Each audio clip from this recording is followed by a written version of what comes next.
Hello, Manoj Maurya. हम लोग पढ़ने जा रहे हैं अगला chapter, sexual reproduction in flowering plants.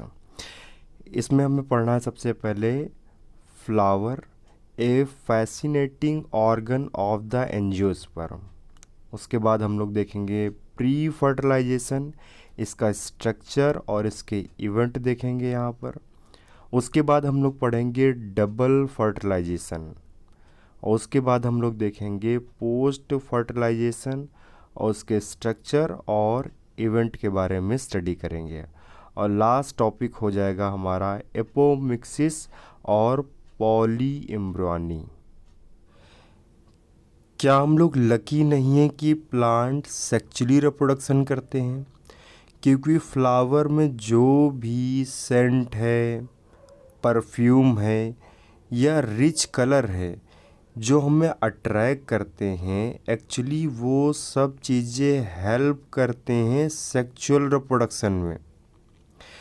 तो फ्लावर सिर्फ हमारे लिए ही नहीं बने हैं, वो प्लांट को हेल्प करते हैं सेक्सुअल रिप्रोडक्शन में। इसीलिए जितने भी फ्लावरिंग प्लांट हैं वो सब शो करते हैं सेक्सुअल रिप्रोडक्शन।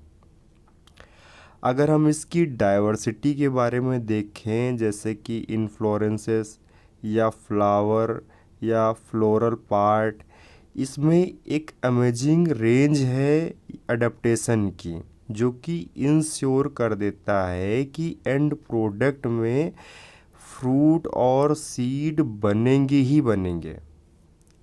अब हम लोग देखेंगे यहाँ पर कि flower A fascinating organ of A angiosperm. तो ह्यूमन और फ्लावर का बहुत पुराने समय से बहुत करीबी रिश्ता रहा है। तो फ्लावर हमेशा से एक ऑब्जेक्ट की तरह रहे हैं, जैसे कि एस्थेटिक, आध्यात्मिक या ऑर्नामेंटल, आभूषण की तरह से यूज़ कर सकते हैं। सोशल या रिलीजनस, धार्मिक भी यूज़ कर सकते हैं, और इनकी कल्चरल वैल्यू भी है।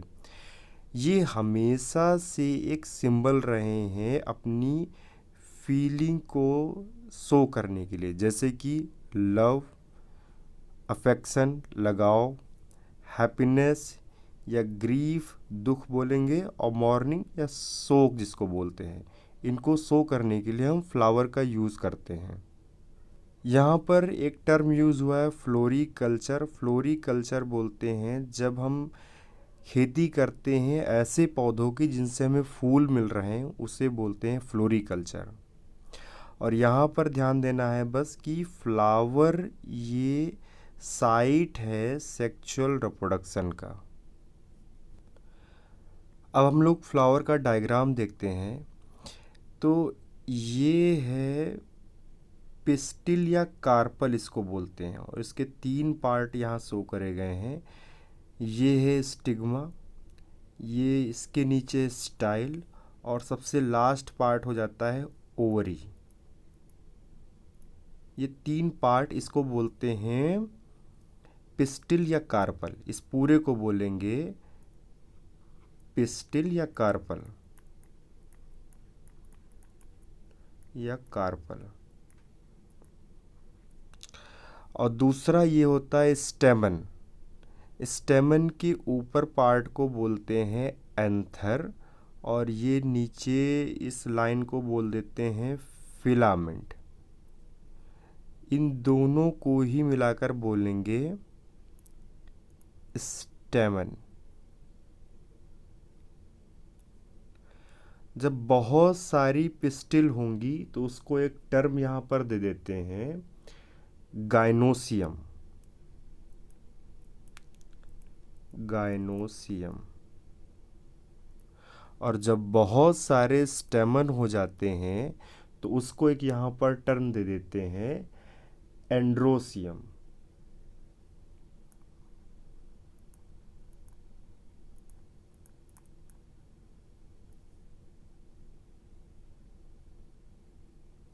अब ये ऊपर वाले पार्ट को बोलते हैं पेटल, और नीचे वाले पार्ट को बोलते हैं सेपल।